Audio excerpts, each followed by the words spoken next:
have a very accomplished and remarkable journalist who actually has been focusing on the Middle East issues for the last several years. Thank you very much for coming, Tony. You're welcome. So, I think, we can start with the WikiLeaks incident. So, how do you think Turkey is portrayed in the WikiLeaks documents? So, how do you think that this shift that also you have mentioned in your previous article about the Turkish politics is considered in those US documents? Right. I think to begin, one has to think that what we see in the WikiLeaks documents is what a lot of what I call nostalgia. A nostalgia for an era that is past, that is gone. So you have President Hosni Mubarak suggesting to US diplomats that actually the United States might overthrow the current Iraqi government and restore a dictator because that's what the country needs. You have the Israelis saying, perhaps it would be better if General Musharraf was back in power in Pakistan. Also obviously expressing all this alarm about Turkey. Turkey has gone over to the Islamist side, the Iranian side, and so on. You have Saudi Arabia, king supposedly asking the US to attack Iran. What's remarkable about all these things, though, is if you read the subtext, they're not happening. They're not happening. These, the Saudis are complaining, supposedly, when are you going to do this? And of course the answer is, probably they're not going to do it. Defense Secretary Robert Gates has made very clear the reason the US is not going to bomb Iran is because it doesn't make sense. There's not a military option that makes sense. Gates has said very explicitly, and I think very courageously, because this is not a point of view that is very well exercised in the Washington discussion, and politicians who might be seeking re-election don't really say this sort of thing, but of course Gates is not seeking re-election, and he says very clearly, look, bombing Iran's nuclear facilities at best will set back Iran's nuclear program by 2 or 3 years, but it will unleash all manner of unpredictable consequences across the region. It will strengthen the regime behind the hardliners, and most importantly, it will ensure that Iran does go ahead and build nuclear weapons, which right now, according to the US intelligence assessment and most others, Iran has not yet taken the critical decision to do. It's putting the means to make that decision within reach. It's assembling, under the rubric of a civilian nuclear energy program, the means to create a breakout option, as it's called, like Japan has, and others, where assembling a nuclear weapon becomes something that can be done in a matter of months or a year or two, rather than over a 10-year program. But Iran hasn't taken that critical decision, and Gates is saying, in other words, the military option here will simply ensure that we actually get the outcome we least want to see. That is a very pragmatic, realist point of view. It's not what some of the US allies in the region want to hear, and I think that what this is reflecting, what WikiLeaks is reflecting, both from the questions that are coming to the US and its responses, is that this is not the US of 2001. It's not and certainly not the US of the Cold War, where changing government in Baghdad at the whim of the United States might be conceivable as an option. It might be, well, we don't like what we have in Baghdad right now, let's see what we can do about changing it. That doesn't really seem conceivable for the United States of 2010.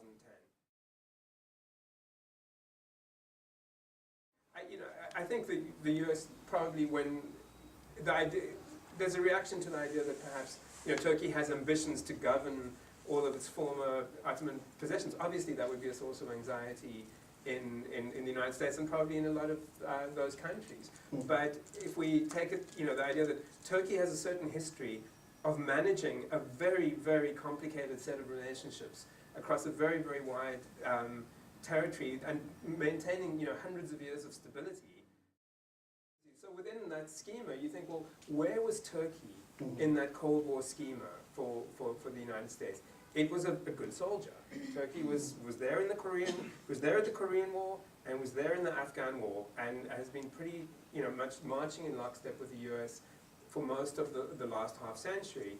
And suddenly you're seeing these events where a more democratic Turkey, where the popular will is perhaps a lot stronger in shaping what the government's doing, is actually breaking with the US. In 2003, we have the Turkish parliament voting that Turkish territory cannot be used to attack Iraq. And we see Turkey breaking with the US on the question of Iran and what's the best way to approach Iran's nuclear development, on the question of the Israeli-Palestinian conflict and Hamas. The US remains committed to a view of the region which is very much moderates versus radicals. It's a prism of dividing the region according to those who are on our side and those who are on the other side. President Bush put it as, those who are not with us are against us. That policy is not working. Turkey is advocating something different. Turkey is looking to build bridges between Iran and Western powers. Turkey is looking to build bridges between Hamas and Fatah. Turkey is looking to reconcile Syria and Israel, Syria and the Saudis and so on. But it's acting independently. This is Turkish democracy in action. Turkey's government's decisions are being shaped by its population. This is what a democratic Middle East actually looks like. And this is not a bad thing. Turkey is offering a model of economic prosperity and development, of a government based on Islamic values, rooted in the region, integrating its neighbors from the European side, from the Asian side, and from the Middle Eastern side, and it's a source of stability. And is that really a bad thing? Should that be a source of anxiety if we're relinquishing the idea that the region is going to be remade through revolutionary means, as the Bush administration was hoping? Let's go to the Israeli-Palestine conflict again. So if the peace talks do not work, so what do you think that the next step of the Obama administration is going to be? The peace talks are not going to work. Sharon makes clear that when Ariel Sharon comes to power, he is not going to negotiate with the Palestinians. He negotiates with the United States. The Gaza pullout negotiated with the United States, literally. Mahmoud Abbas, Sharon says, nice guy, but, he doesn't count for anything. As Stalin might have put it at Yalta, how many divisions does he command? That's the reality is they recognize Abbas is politically enfeebled. It's not simply corruption in the ranks of Fatah, it's also the failure of a strategy. It's the failure of a strategy of that bilateral negotiation to deliver an end to the occupation. Israeli settlements have actually expanded throughout the Oslo years. The population of the West Bank, the rank and file of Fatah even is not buying it. And so the illusion of Oslo is sustained throughout the Sharon period. If you do a Google search of photographs, there's a sort of tragic series of handshakes and photo opportunities that Mahmoud Abbas is rolled out periodically to sort of shake hands and be present at creating a diplomatic message via a photo opportunity that simply doesn't really go anywhere. 80% of the Arab populations consider the United States and Israel as the biggest enemy. What is the reason of this hatred? What is the reason of the hate? Why do they hate the United States, West, and we know why they actually don't like Israel, but why do they hate the West? Well, I think it's interesting that you say we know why they don't hate Israel, because there's probably hatred, why do people hate other people? There are probably many, many reasons.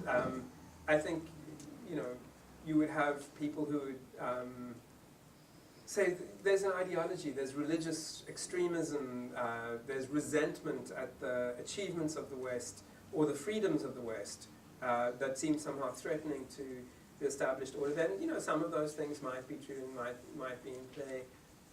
I think there's a tendency to avoid those elements of things that are real, are based on real policy, real events. When you say we know why they hate Israel, I'm assuming you mean that's not simply a religious issue. No, it's not. No, it's about land. Yes, it's about absolutely. the expropriation of Palestinians and their treatment since. So if you think, well, where does the United States fit into that? Has the United States demonstrated itself to be somehow addressing that problem? I mean, plainly not. In Arab public opinion, the United States has a really hard time claiming to be an advocate of justice for the Palestinians. So, the real policies on Israel, on Iraq, both before the war and after, I think, resonated with Arab public opinion in a way that hadn't really figured in the discussion in the United States very much, I think.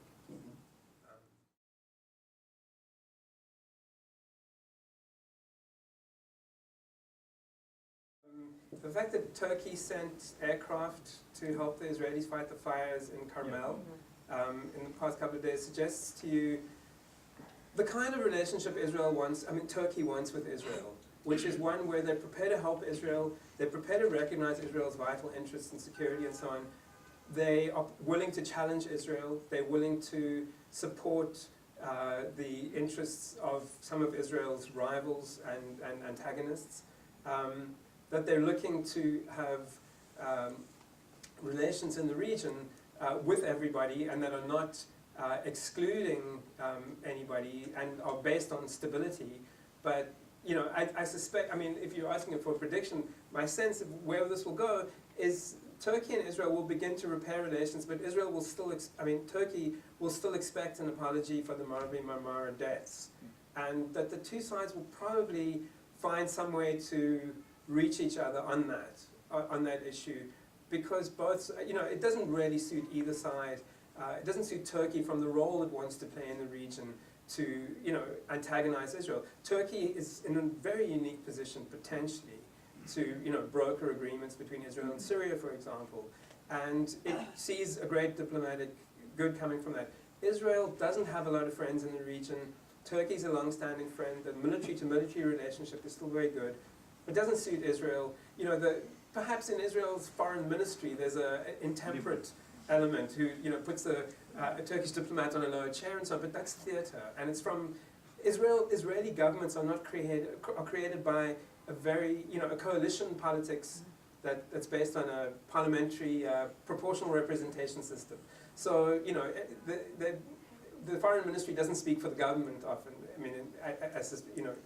Clearly, when the speech that Lieberman made to the United Nations, the government had to walk back from a little. So I think that, even with bearing that in mind, I think you will see some rapprochement, but it will be a difficult relationship because Turkey, the foreign minister, Davutoglu, actually has said that Turkey, because it doesn't have a history of persecution of Jews, feels it doesn't have, it isn't shamed, but in the way that the Western powers can be, by the history of the persecution of Jews being evoked.